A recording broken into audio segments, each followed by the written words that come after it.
Olá e bem-vindos.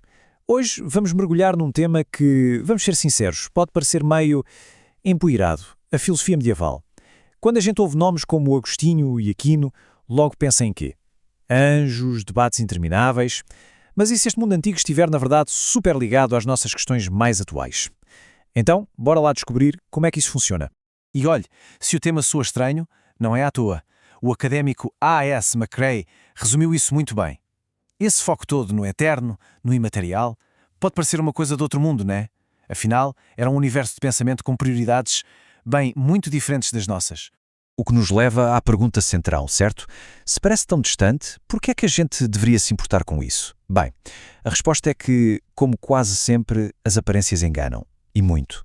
E é aqui que a coisa fica mesmo interessante. Acontece que muito do que a gente considera de vanguarda hoje, na filosofia e até na ciência, tem raízes, ecos profundos no pensamento medieval.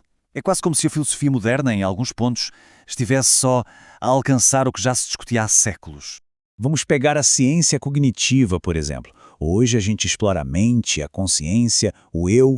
Pois bem, os pensadores medievais já estavam mergulhados de cabeça no que eles chamavam de psicologia filosófica, discutindo a fundo a alma, a memória, o intelecto, a vontade. E olha, com uma sofisticação que é de cair o queixo. E a lógica, então? Nossa, os lógicos medievais eram geniais, ponto. Eles se debruçaram sobre a semântica escolástica, desvendando paradoxos super complexos de autorreferência, aqueles que dão um nó na cabeça, sabe? São exatamente os mesmos quebra-cabeças que fascinam os filósofos analíticos até hoje. Eles estavam, literalmente, séculos à frente do seu tempo.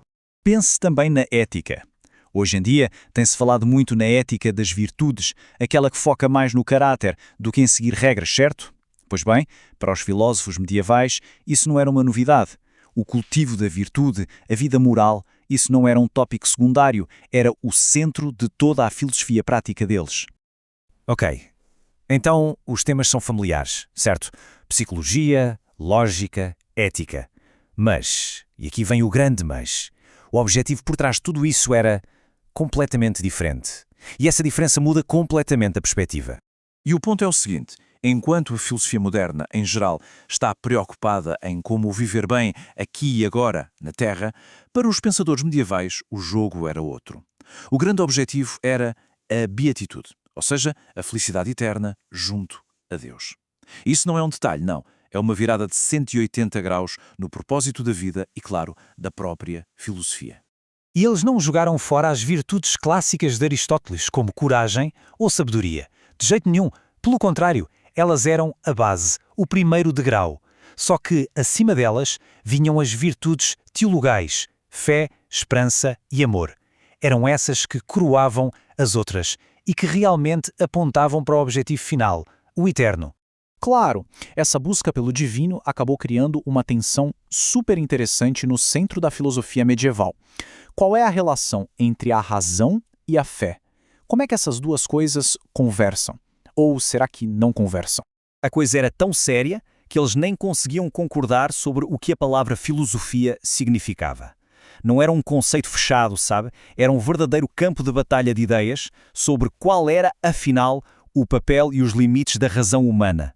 Basicamente, surgiram duas grandes correntes de pensamento sobre isso. De um lado, tinha a tradição de Agostinho, com o lema "A fé em busca do entendimento". A ideia aqui é que a filosofia serve para entender melhor aquilo em que já se acredita pela fé. Aí, séculos depois, vem Tomás de Aquino e traça uma linha na areia. Ele separa as coisas. Para ele, filosofia é o que a gente consegue descobrir usando apenas a nossa razão, sem precisar da revelação divina. Ok, então já vimos as conexões com o hoje, a diferença de objetivo, o debate interno, mas, no fundo, o que movia tudo isso? Para muitos deles não era só um passatempo intelectual, não. Era uma busca muito humana, por liberdade. E para entender o que essa liberdade significa, a história de Boécio é perfeita. Pense nisso. Início do século VI. Boécio era um cara importante, um oficial romano de alto escalão, e de repente ele é preso, acusado de traição e condenado à morte. De um dia para o outro ele perdeu absolutamente tudo. E é ali, na cela, esperando a morte, que ele escreve A Consolação da Filosofia. É uma obra incrível, onde ele conta que no pior momento de desespero, a própria filosofia aparece para ele, como uma personagem. E ela não oferece uma chave para a cela, uma fuga. Ela oferece algo muito mais poderoso, uma liberdade da mente, uma paz de espírito que nenhuma corrente e um carrasco poderia tirar dele. E é por tudo isso que vale a pena olhar para esse período. A filosofia medieval nos dá, então, não só essas conexões surpreendentes com o mundo de hoje, mas também numa outra forma de pensar sobre o objetivo da vida. E talvez o mais importante, uma demonstração poderosa de que buscar a sabedoria pode ser uma fonte de liberdade interna que ninguém pode nos tirar. E tudo isso nos deixa com uma pergunta para refletir, não é? Ok, a história de Boécio é um caso extremo, claro. Mas a pergunta continua valendo. No nosso mundo que é cheio de tantas pressões, de tanta incerteza, o que será que essa busca por sabedoria, por uma compreensão mais profunda, pode libertar dentro da gente? Fica aí a reflexão.